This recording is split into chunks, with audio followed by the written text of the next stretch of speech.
For context, we're both in our later 30s and live in a pretty typical suburban neighborhood where we all know each other. My wife has always loved trashy movies and shows about infidelities, and she eats up true crime about spouses killing their cheating partners too. She just says something about it makes her morbidly fascinated in her words. Well, a couple months back we had a scandal in our neighborhood where a married couple in the neighborhood divorced because the husband cheated. No, there wasn't a murder or anything like that, but she became obsessed with learning every detail from every neighbor. No matter the occasion, be it a baby shower or cookout, she would bring it up hoping there would be any new information. A month later is when I stumbled on the board in her home office. I was doing some cleaning and I found a massive bulletin board facing away leaned up against the wall. Curiosity got the better of me and I turned it around to find a literal fucking conspiracy board of all our neighbors' pictures with lines of yarn connecting each other like the fucking Pepe Sylvia meme. I was totally confused and asked what this was, and she told me it was a hobby she had started recently where she would track rumors or likely candidates for cheating on the board. The yarn represented who was possibly cheating with whom. She had clearly gotten all the images on Facebook or some social media and printed them out and even had a few sticky notes with details. I told her this was creepy and insane and she said maybe if I was doing it as a man, but she is just having harmless fun as a hobby and she wouldn't be crazy and try to oust anyone based on rumors. She just likes feeling like a detective. She told me to view it like a creative art piece. I was still super weirded out but let it go, or tried. I thought about it, a lot. Well, every now and then I admit to checking the board when cleaning, but just a couple days ago I looked to see that now I was on the board with a yarn attached to a neighbor's wife I'm casual friends with. I asked her why she would add me if she thought I was cheating and she said that was a different yarn color for potential matches for cheating. She said if it makes me feel better she was planning on adding herself to the board soon. Well, I got pissed and kind of lost my temper about it. I told her to get rid of the board or our marriage will be in trouble. Things have been super rocky since. Sorry for the long post, I am starting to feel bad and it hit me more than usual this morning. Update 1. Anyway. Jesus Christ. Firstly, appreciate all of the concern and NTAs. It gave me the courage to approach her and tell her that while I may have overreacted by threatening our marriage, I think it is a creepy thing to do. She apologized and said she would get rid of the board. I thought we were good. Literally 2 days later. 2 days later. /T hits the fan. Our happily married next door neighbor finds a woman's bra under the bed that does not belong to her. It doesn't take long for the whole neighborhood to find out. Well, my wife is giddy, like jumping up and down for joy. She shows me the board, which she still didn't trash like she promised, and of course the husband was marked with yarn meaning he was likely to cheat. She told me the board was accurate after all and maybe she should keep her hobby around. I was definitely suspicious, so I looked at the board again later. It looked different from the last time I saw it before the latest scandal. Instead of the yarn connecting to another neighbor, the cheating husband's yarn connected to a post-it with a question mark. Firstly, it was the only question mark there and I swore it wasn't there last time I saw the board. So either she changed it after the cheating to prove a point, or slightly before it happened, which made me even more suspicious either way. Now I felt like I was the detective and I was going crazy. I went over to the cheating husbands to ask a few questions. The wife was staying at her parents' so it was just the two of us. I asked him if he actually did it and he said no, he would never. Then I asked if my wife had been over recently. He said one day while you were at work his wife asked her to water a plant they had while they were both away and told her where the key was, so yes. I immediately raised an eyebrow. I asked if he still had the bra and he was getting nervous and told me not to get the wrong idea. I said don't worry. He still had the bra and I looked at it. It was my wife's, but one I knew she almost never wore because it was from a lingerie set I bought her one Christmas she said was uncomfortable. I told my neighbor I needed to talk to my wife and ran out, but I told him not to worry. I approached her with the bra and asked her what was going on. She played stupid but I told her to cut the BS. I asked if she had either cheated on me with him or planted it there, either way she was in trouble. She confessed to planting the bra and said it was to make me admit her hobby was valid or something. I flipped on her. I said this was worse than her cheating on me because instead of ruining just our marriage she ruined our neighbors and ours.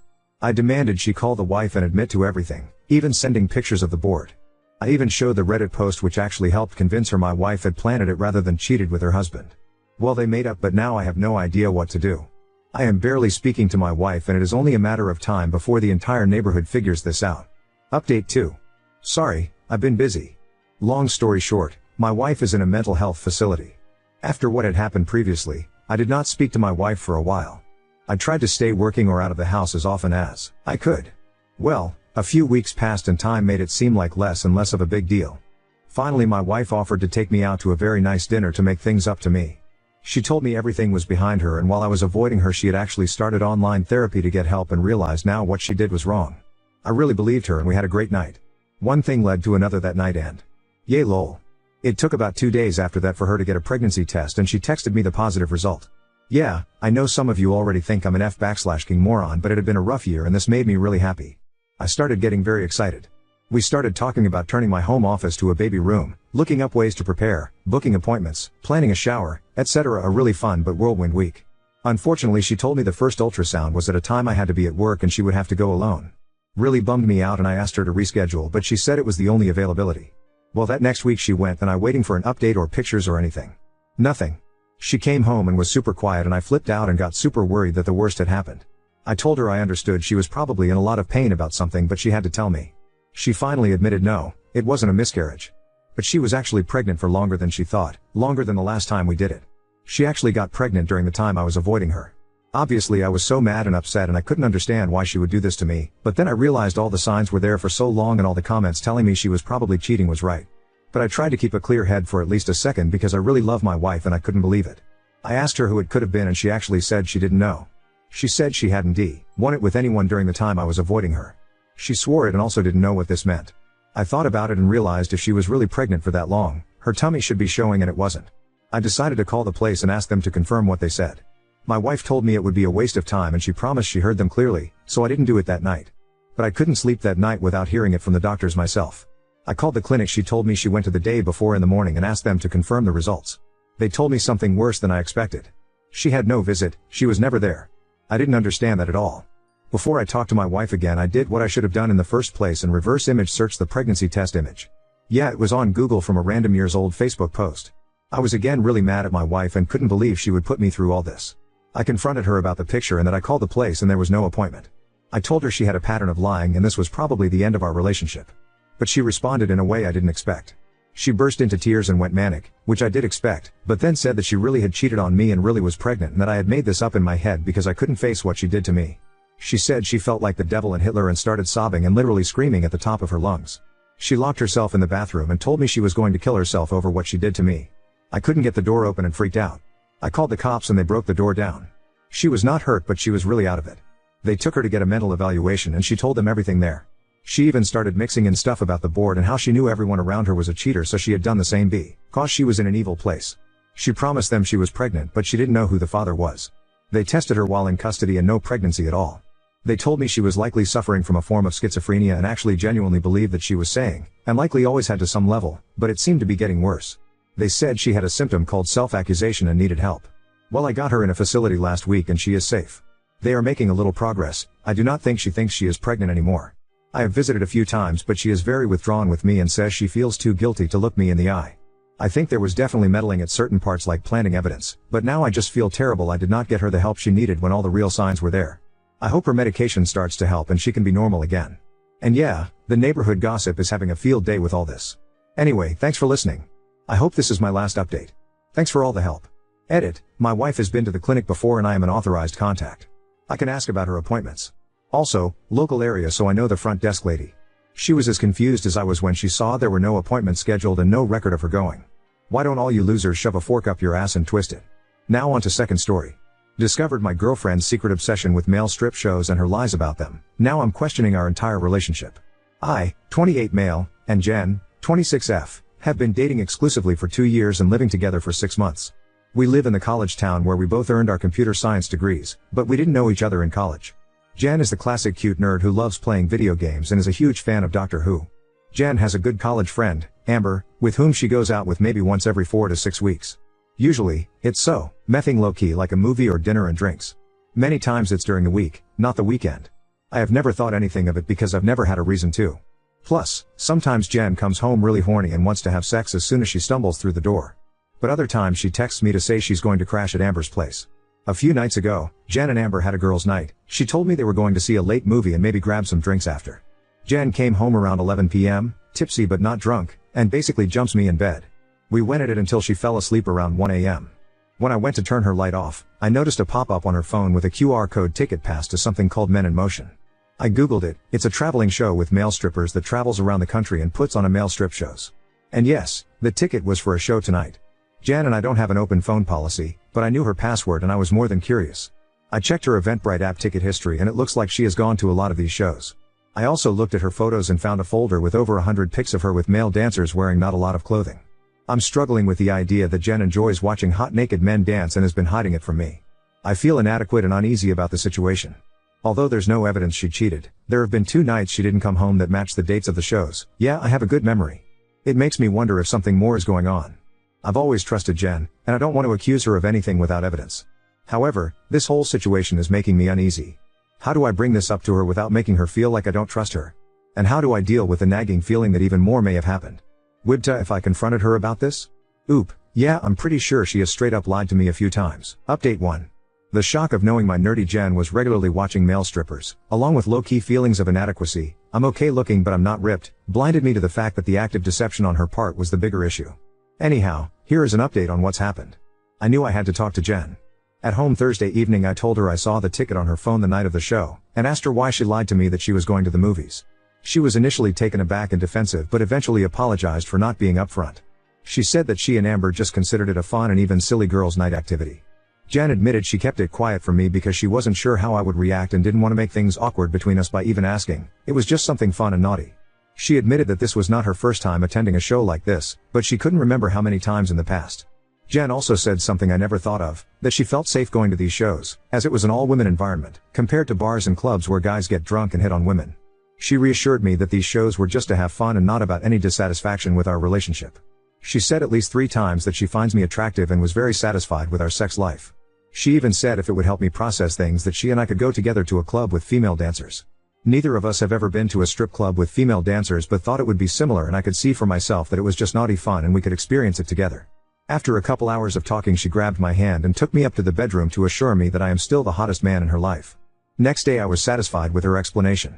Jen didn't tell me how many times she had gone to these shows, but I chalked it up to her being embarrassed at me finding out and not wanting to hurt me anymore.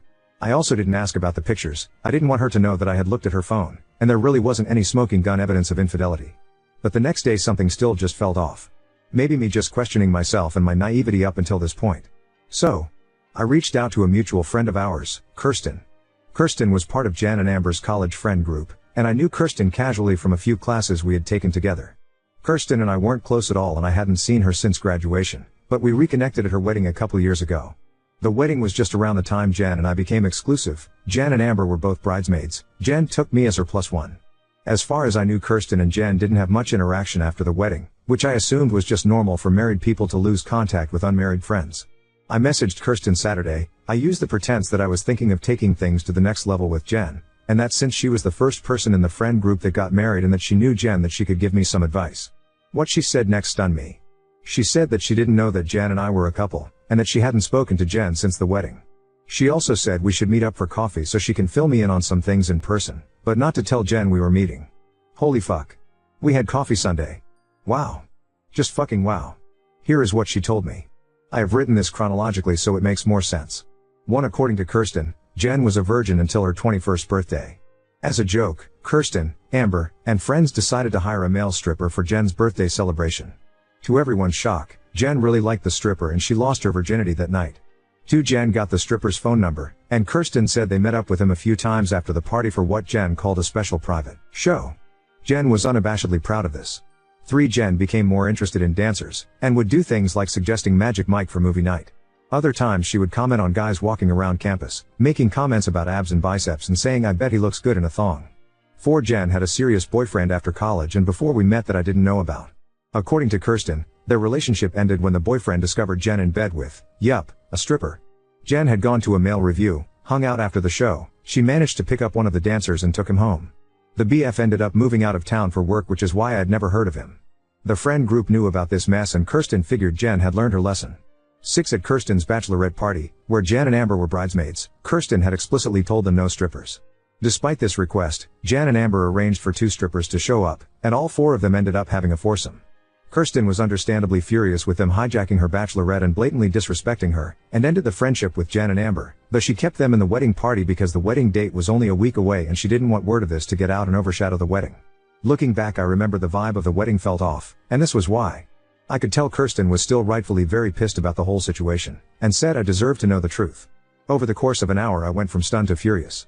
I'll spare you the ugly details of Sunday evening, but I broke it off and told Jen she has until the end of the week to move out. She was crying, screaming, begging, but at this point I had enough and told she could just fuck off and die. Among her excuses, there was nothing wrong with a woman liking hot men, and that it was all just a fantasy no different than guys liking porn. It got her horny and I got the benefit of it. I was being insecure, she really loved me and saw a future together, and this was something she could work through. Oh, she never slept with strippers after Kirsten's bachelorette, and that debacle was early in our relationship and shouldn't count, but who the fuck knows. Jen will be sleeping in the spare room for now, but I told her this is over. I will avoid her as much as I can until she moves out. I am not worried about her doing psycho shit. I think she knows I will go nuclear and tell her parents and family the whole story if she tries anything. Update 2. Some of you asked for an update. Jen finished moving out Saturday. No drama. I mostly avoided her. She made some attempts at reconciliation, but I think she knew it was hopeless. Some of you made helpful suggestions to protect myself, but mostly weren't needed. I wasn't worried about her trashing the place. She's not crazy, she just got caught. She also knew that I would go nuclear if she tried any stunts. In all years together she has never seen me this pissed off. Hell, I had never seen me this pissed off. I also wasn't worried about her trying to spin some story for sympathy. Our respective families live in different states, our friend circles, what's left of hers, don't overlap, we work for different companies. So there was no one for her to play the sympathy card on. Also, I wasn't worried about baby trapping, as I would never stick my dick in that again. Also, we are both well-paid IT professionals with plenty of disposable income and no desire to have kids. STD panel is clean. I did speak with Kirsten, former friend of Jen, to let her know what happened. One thing she said made me feel a bit better. She said that during and after college Jen was actually pretty selective in who she dated and was not into the casual hookup culture, and probably hadn't been with more than 5 guys total before me. With the obvious exception she had a hobby of fucking strippers. And yes, I know that Sue, NDS, fucked up writing it. But she probably wasn't running around with load of random hookups behind my back. So yes, I may have been naive, but not that naive. One of my friends said this whole thing reminded him of stories about men with loving wives and families but who have some kink that can only be satisfied by hiring street hookers. Losing her virginity to a stripper may have done something to Jen's psyche that could only satisfied with some jack dude with oiled muscles dancing in a thong. Not my problem anymore. I am doing as okay as can be in this situation. I'm not really depressed because I am still pissed off about the whole situation.